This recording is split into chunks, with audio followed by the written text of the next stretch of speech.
Friends, आज हम लोग डिस्कस करेंगे कि हम जीएस फर्स्ट पेपर को कैसे अप्रोच करें। क्योंकि नॉर्मली जो है तो जीएस के लिए जो हम लोग की प्रिपरेशन होती है वो उस हिसाब से नहीं होती कि आदमी एकदम सारे आंसर को जानता हो। तो हम कौन सा ऐसा तरीका है जिससे हम अगर अप्रोच करें तो हम बेहतर आंसर लिख पाएंगे और ऑन एन एवरेज जिस तरीके से सारे बच्चे स्कोर करते हैं हम भी उसी तरीके से स्कोर करेंगे। तो ये एक मैंने आपको सैंपल के लिए 2019 का आपके 2019 का मैंने प्रीवियस ईयर जीएस फर्स्ट का पेपर लिया है। तो आइए चलिए देखते हैं इसको हम कैसे सॉल्व करें।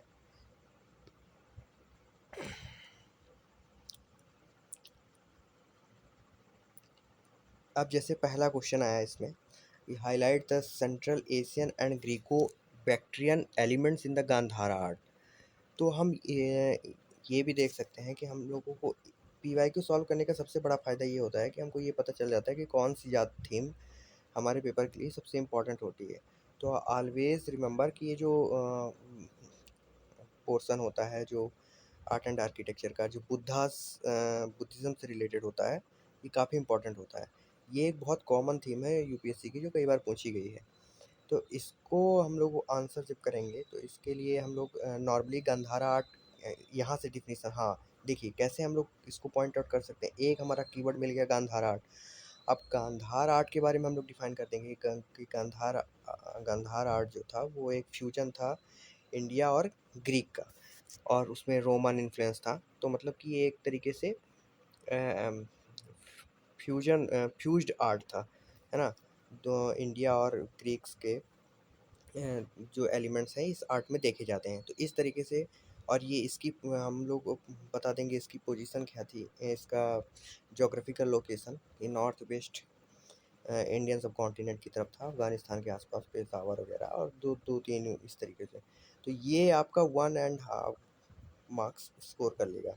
अब इसका जो मेन टॉपिक है, जो इसकी बॉडी है, ये तो हो गया इंट्रोडक्शन। अब इसकी जो बॉडी है तो उसमें सेंट्रल एशियन और ग्रीको बैक्ट्रियन, तो ग्रीक्स के क्या है कर्ली हेयर्स और इस तरीके से। तो इस तरीके से आप थोड़ा पढ़ भी लीजिएगा इसको, क्योंकि ऐसा तो ये है नहीं कि ये कोई जादू की छड़ी है कि बिना पढ़े जाएँगे तो हमसे सब बन जाएगा। लेकिन इस तरीके से आंसर को अप्रोच करने का ये तरीका मैं आपको बता रहा हूँ। फिर आप देखिए जैसे ये आपका पूछ रहा है 1857 uprising was the culmination of the recurrent big and small local rebellion that had occurred in the preceding 100 years of British rule। तो इसके लिए हम लोग जैसे हमने पढ़ा हुआ ना, इसके पहले हुए थे सिविल अपराइजिंग्स, है ना, फिर पीजेंट अपराइजिंग्स हुए थे, और भी जैसे मिलिट्री जो है तो अपराइजिंग्स जो हुई थी, है ना, जो सिपाही म्यूटनी वगैरह जो हुई थी 1857 के पहले। तो वो एक ब्रीफ बैकग्राउंड, तो ये काफ़ी इजी क्वेश्चन था, मेरे को लगता है इस पर ज़्यादा डिस्कस करने की ज़रूरत नहीं है।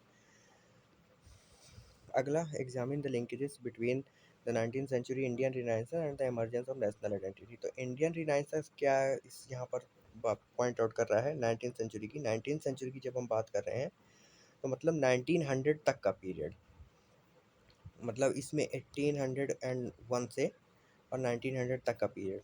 तो इस पीरियड में क्या एक ख़ास बात है कि यहाँ पर कई सारे हमारे सोशल रिफॉर्मर आ गए थे, है ना। तो उन्होंने जैसे राजा राम मोहन रॉय, ईश्वर चंद्र विद्यासागर, तो ये सारी चीज़ें आपको यहाँ पर पॉइंट आउट करनी है कि उन्होंने कैसे, स्वामी विवेकानंद वगैरह हो गए, है ना, 1893 वगैरह। तो उन्होंने पास्ट ये डिराइव किया कि इतनी ग्लोरियस सिविलाइजेशन होते हुए हम लोग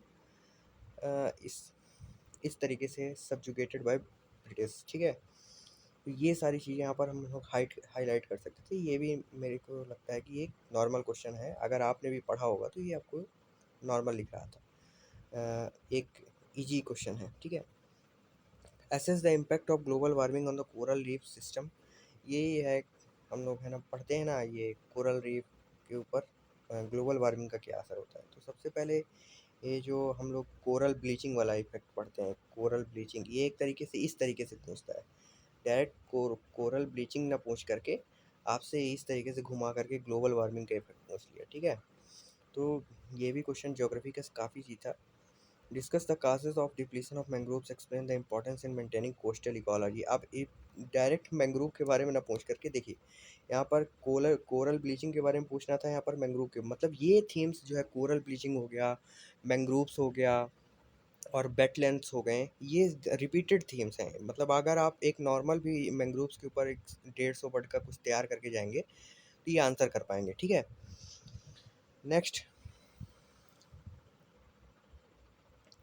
can the strategy of regional resource based manufacturing help in promoting employment. अब देखिए, ये कई सारे फैक्टर होते हैं, लैंड रिसोर्सेस, है ना, और आपके ये जो होता है कैपिटल, ठीक है। तो उसमें से ये चारों फैक्टर आपको जब रिसोर्सेज ज्योग्राफी की बात हो, ये चारों फैक्टर जो है एक तरीके से ये चार थीम है, तो इनको भी आप तैयार करके जाइए। ये मैं अपने पूरे मतलब PYQ एनालिसिस से, मैं अपने एक्सपीरियंस से आपको बता रहा हूँ कि ये चारों थीम है। लैंड का क्या इंपॉर्टेंट होता है, रिसोर्स डिस्ट्रीब्यूशन और का क्या इम्पैक्ट होता है, कैपिटल फॉर्मेशन या कैपिटल अवेलेबिलिटी। जैसे अभी एक बहुत फेमस क्वेश्चन है कि जो आपके टेक्सटाइल इंडस्ट्रीज़ है और जो ये काफ़ी सारी टेक्सटाइल इंडस्ट्री ये अब मतलब डिसेंट्रलाइज हो रही हैं, तो इसका एक कारण ये भी है कैपिटल अवेलेबिलिटी। कानपुर वगैरह हो गया, और तो ऐसी जगह पर ये इंडस्ट्रीज़ क्यों जा रही हैं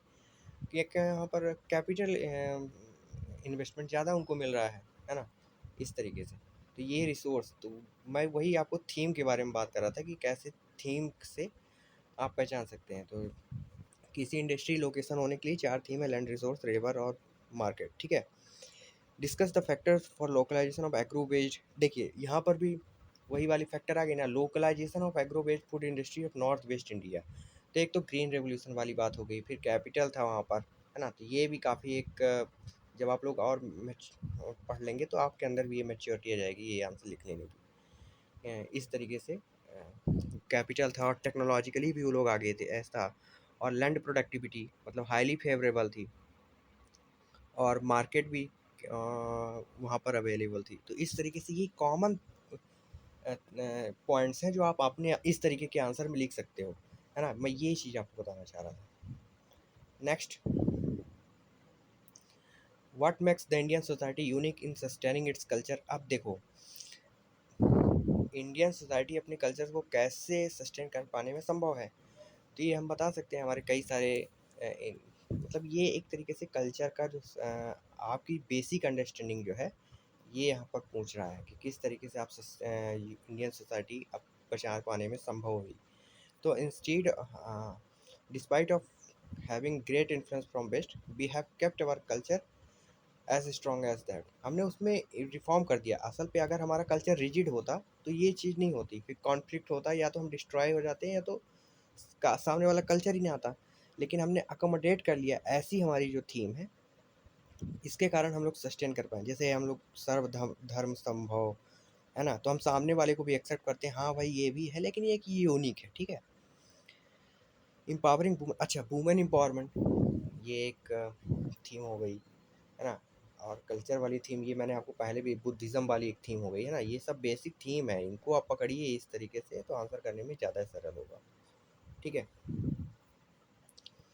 अब एक वुमेन एम्पावरमेंट, ठीक है ना। तो ये तो बहुत नॉर्मल सा क्वेश्चन है, आदमी डिस्कस करता है, पढ़ी लिखी वुमेन होंगी तो ज़्यादा वो पॉपुलेशन, हालांकि ये पॉपुलेशन कंट्रोल करने की मैं बात नहीं करूँगा, क्योंकि जो अपना रिप्लेसमेंट फर्टिलिटी रेट है वो 2.1 से भी नीचे गिर गया, है ना।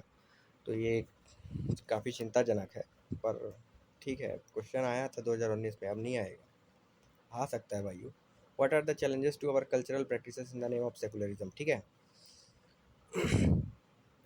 अब ऐसी मतलब सेकुलरिज्म को हमारे यहाँ, अगर कोई सेकुलर नहीं है, अगर कोई रिलीजियस है, तो वो रिलीजियोफोबिया एक बहुत, मतलब ये एक तरीके से क्वेश्चन है, रिलीजियोफोबिया भी हाईलाइट कर रहा है ये, ठीक है। धर्म के प्रति अगर मतलब कोई धर्म को पूज रहा है तो वो सेकुलर नहीं है, वो वो एक तरीके से धर्मांध है ना, ऐसा जबकि नहीं है। ये भी काफ़ी क्वेश्चन है, सेकुलरिज्म ये काफ़ी कॉमन थीम है। गांधीयन फेज, ये इजी क्वेश्चन है, इसको स्किप करते हैं। नॉन कॉपरेशन और civil disobedience movement, quit India movement, ये सब चीज़ें इनकी गांधीयन फेज की। Assess the British imperial transfer of power during the 1940s। ये यही है कि उन्होंने जो आपकी रेड क्लिफ लाइन जो थी उसका जो जजमेंट था उनके पास पहले आ गया था, लेकिन उन्होंने पब्लिक नहीं किया।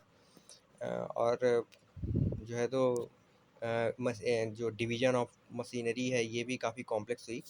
और जो प्रिंसली स्टेट, एक ये भी लिख सकते हैं, जो प्रिंसली स्टेट को उन्होंने ऑटोनॉमी दे दी थी, ये सारी इसके कारण जो पीओ की वजह से इश्यूज़ हुए, ये सारी चीज़ें आप इसमें लिख सकते हैं। ये भी काफ़ी कॉमन थीम है, मतलब आप अ, इन सब थीम को अगर ढूँढेंगे पीवाईक्यू से तो आपको काफ़ी सारी रिपीटेड थीम मिलेंगी। हाँ, वर्ल्ड जो लोग जिनका हिस्ट्री ऑप्शनल नहीं है उनको वर्ल्ड हिस्ट्री में थोड़ा समस्या जाती है, तो मैं उनको बता दूँ 3-4 चीज़ काफ़ी पॉपुलर हैं। जैसे फ्रेंच रेवोल्यूशन, एक हो गया अमेरिकन रेवोल्यूशन, एक हो गया डीकोलोनाइजेशन, एक हो गया कॉलोनाइजेशन। कॉलोनाइजेशन पे अब इतने सवाल नहीं बनते, डीकोलोनाइजेशन पे ज़्यादा बनते हैं, ठीक है, इंडो चाइना वगैरह से रिलेटेड। तो ये 3 theme, French revolution, American revolution और decolonisation of Indo China region का, और मतलब साउथ ईस्ट एशिया का और अफ्रीका का, बस ये 2 चीज़ फैक्ट, ये 3-4 थीम हैं, ये काफ़ी रिपीटेड है। वाटर स्ट्रेस ये कॉमन थीम है, इसके बारे में डिस्कस करने की ज़रूरत नहीं है। अब how can the mountain ecosystem be restored from negative impact of, अच्छा ये impact of environment, impact of development और टूरिज्म का इन्वायरमेंट में, मतलब ये डेवलपमेंट वर्सेस क्या इन्वायरमेंट डिबेट है ना, डेवलपमेंट वर्सेस इन्वायरमेंट डिबेट, ये भी एक कॉमन थीम है। इस इन सब चीज़ों को आप गौर करिए, ये रिपीटेड थीम है। आज इन्वायरमेंट इसमें इकोसिस्टम उसमें है, अभी जस्ट पीछे इसमें कोरल उसमें आया था, है ना, तो वहाँ पर भी ग्लोबल वार्मिंग काहे की वजह से हो रहा है, डेवलपमेंट की वजह से हो रहा है।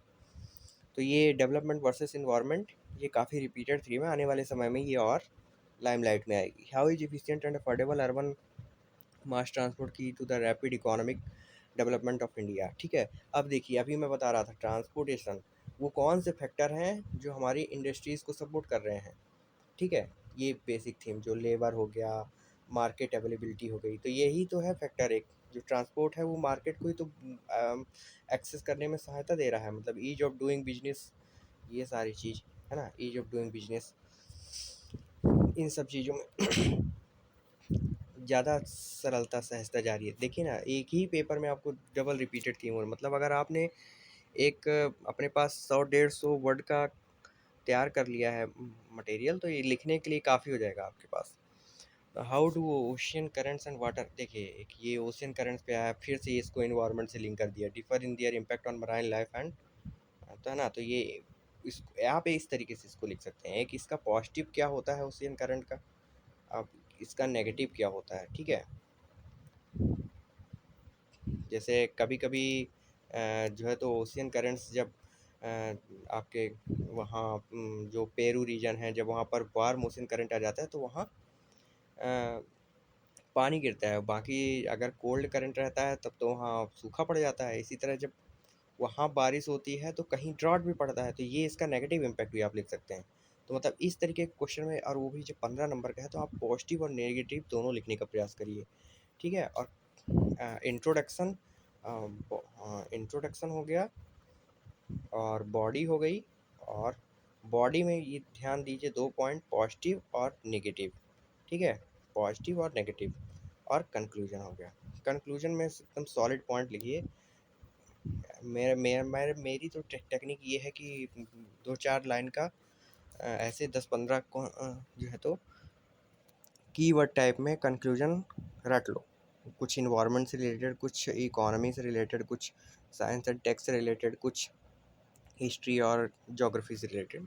ये अप्रोच बहुत काम आती है, क्योंकि वहाँ मेंस में जब आदमी आंसर लिखने जाता है तो टाइम बहुत कम होता है। मैं आपको अपना एक्सपीरियंस बता रहा हूँ, ठीक है।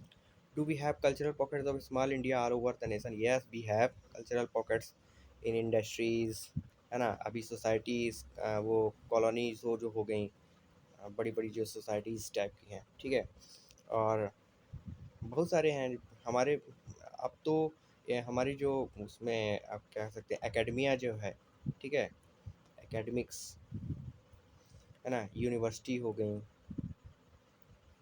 तो ये सारी चीज़ क्या है, अब कल्चरल पॉकेट्स बनते जा रहे हैं, यहाँ डाइवर्स लोग हैं, ठीक है।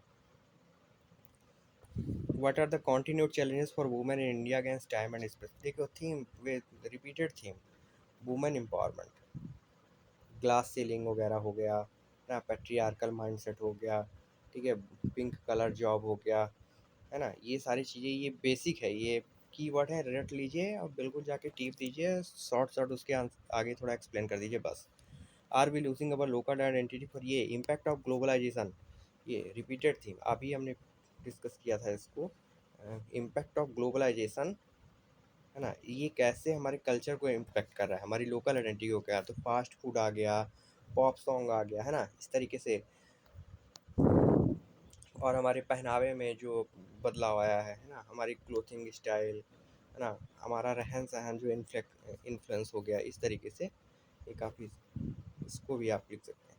तो ये है अप्रोच आपके, है ना, पूरे जीएस पेपर फर्स्ट की, इस तरीके से आप इसको सॉल्व कर सकते हैं। ये 2019 का पेपर था, मैंने आपको ये करके दिखाया, ठीक है।